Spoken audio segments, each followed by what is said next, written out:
Their escape door had no sooner closed behind them than a pink light flashed on. The light was so bright and hot that in their fright they were more terrified and flattened themselves back against the wall. From without came the boom of the guards pounding on the door. The wall vibrated with the blows. "They'll get in!" "They won't," Amy spoke with far more confidence than she felt. The last thing she needed now was for Axel to shut out. If they could read, they wouldn't be pounding, would they? "What is this place?" "I don't know." He risked a glance at her, then squeezed his eyes shut against the painful glare. "Do you think the light will burn us to death?" "How should I know?" "Want to go out in the hall again?" "No!" "Okay." There was a crisp little click. The pink light went off, and normal lighting came on. "Vermin eradication complete. Please disrobe. Discard all garments and footwear. Proceed to Sanit. Thank you." The voice came from a tiny speaker above them. Blinking to clear the pink spots from her eyes, Amy could see no one but Axel. She looked for a camera and couldn't find one. Nor were there grills or grates to conceal such a unit. "They quit pounding," Axel announced. He was standing with his ear pressed against the door. When she didn't answer, he looked up.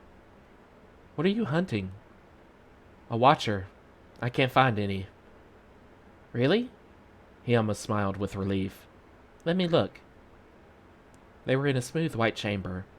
Straight ahead was a door labeled Decontamination. To the right were Sanit modules. The left wall jutted out to form a bench. Behind the bench was a panel marked, "Deposit garments here." Track lights were mounted in the ceiling. Their search revealed no camera. Probably a recording turns on when the hall door opens, Amy decided as she stepped down from the bench they'd used to investigate. People who were used to coming in here wouldn't be scared by it. Axel was pointing at the bench. Their footprints were clearly visible in the dust. People don't come here often. "They must have an easier way to get into this level," Amy said as she tried to open the door to one of the Sanits. When she touched the latch panel, a bell chimed softly, and the recording recited itself again and shut off. "Vermin eradication complete. Please disrobe. Discard all garments and footwear. Proceed to Sanit. Thank you." "That says we have to undress." Axel was indignant. "Do we have to?" Amy had spent her whole life obeying seemingly omnipotent, disembodied voices issuing from speakers. She had learned their instructions had to be obeyed to the last detail. It did not pay to disobey. She went over and tried to open the decontamination door. Again, as soon as she touched the door, the recording clicked on. "Vermin eradication We have to," she spoke over the voice. "It's computer controlled. If we don't follow its steps, it will never let us out of here." She saw Axel slump onto the bench and fold his arms across his chest. "I'm not going out of here naked. I'm not—" "Okay, stay here. Wait for them to get in." She pointed toward the hall door. "I don't like it any more than you do, but I'm going to do it." "It's not fair. I hate this place."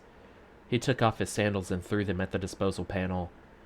As they cracked against its surface, the panel opened and the sandals disappeared. "Getting mad won't help." Amy used her sleeve to wipe the dust from a place on the bench, took the mush cakes from her pockets and put them on the clean spot. She added her ear guards, ID card, comb, and toothbrush. Her sandals went into the disposal first, then her shirts, followed by both pairs of pants. "Just do it and don't think about it," she told him as she limped naked to a Sanit. "What if we get out on the other side and they're waiting for us there?" Axel was beginning to rock as he sat on the bench. "We'll be naked. It's humiliating." She halted. She had no answer to that. If she let herself think about it too long, she would be tempted to emulate Axel, wrap her arms around herself, and rock. "What if they're not?" she said, and went into the module. When she came out, Axel stared at her, then reluctantly began to undress. "If you can do it, I can," he said. Behind the decontamination door was a shower chamber. "Place your feet on the white marks, please," the computer instructed. "Grip the handbars firmly. Keep your eyes closed. Procedure time, 3 minutes. Thank you." "What do I do with the stuff I'm holding?" Amy asked, but the computer only repeated its order. Not knowing what else to do, she put everything in a pile on the floor and assumed the requested stance. Immediately, fine jets began to spray against her. It was tepid, sweet-smelling liquid that felt like foam on her face and body. It was very pleasant, until the open blisters on her feet began to burn. Tears of pain mingled with the medicated water running down her face. When the shower ended and the door into Medic's opened, she found all her possessions gone, apparently flushed down the shower drain. She had never been without an ID. For the first time she felt truly naked, exposed, as she went out the door. The medic's room was familiar. She stretched out on the wheeled recliner and watched the myriad pieces of equipment swing into position. A needle painlessly punctured her left arm and withdrew a blood sample.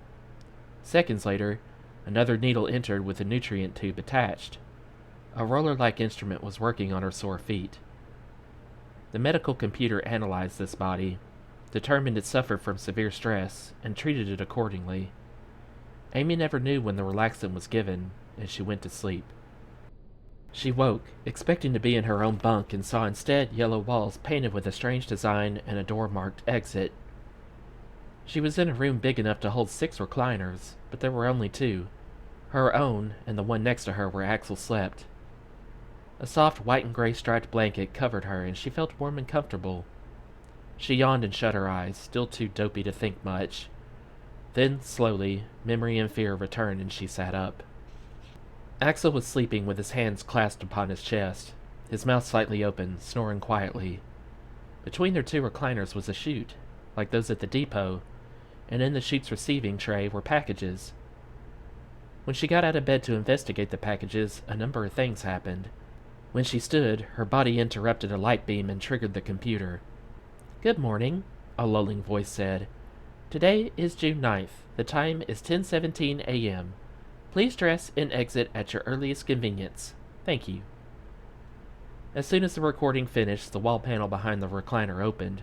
A small motor whirred, and Amy's recliner rolled into the opening. She dropped to one knee and saw the recliner positioning itself under the medic's equipment as the panel closed. The blisters on her soles were still visible, but the pain was gone. The tops of her feet had healed, and she could stand without wincing. Axel stirred at the voice, and Amy saw his mouth close and his eyes open, then close again. He looked different, she thought. Much better, in fact. She stepped closer to stare down at him. She had never seen him clean.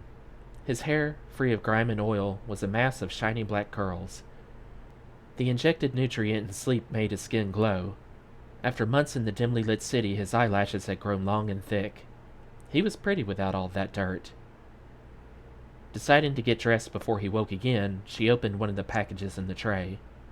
All the clothes were white. She had never seen anyone wear white and wasn't sure it was allowed. And the cloth was smooth. It would show dirt so fast. And yet a computer had supplied it. She puzzled over it for a long time, then shrugged. There was nothing else to wear. There were 2 pairs of pants, 2 shirts, and a pair of strange sandals, bright red, thin-soled, and very soft. And what was the oddest thing, one pair of pants had no legs and one shirt had no sleeves. She put those on first and wore other clothes over them. "Where are we?" Axel whispered from his bed and startled her. She'd been so engrossed in dressing she had almost forgotten he was there. She turned to see him lying on his side, watching her. "Where we are, I guess," she said. "We got new clothes. All our own stuff is gone. Ear guards and everything." He didn't say anything for a long time and then asked, "Are we prisoners here?" "The computer said we could go when we wanted to." "When?" "When I got up." "Oh." Axel rolled onto his back and stretched and yawned. He seemed in no hurry to leave this comfort. "Do you think this is the only way people can get into this level? By coming through this hospital?" he asked. "I don't think it's a hospital." Amy looked around. It did look like a recovery room, but the idea didn't make sense. The blanket's dusty too. Axel was fingering the gray stripes. "It's been folded and stored a long time, and I don't care." Amy was suddenly bored with wondering. Too much was strange, and all of it frightening. The only way we're going to learn anything is to go out the door and see how we can get up to level 80, or find your freight bins. All this is just wasting time. Are you able to get up or not? He was ready in 10 minutes. The exit opened onto a narrow passage, completely bare and white except for a red arrow pointed on the floor and a small wall sign that said, "Press for taxi." The words were meaningless to them. There were faint noises in the distance, none familiar. There were no people sounds or sirens. They tiptoed out into the passage, following the arrow. "Look!" Axel whispered and pointed. As she stared, the door slid shut behind them. They had entered level 70.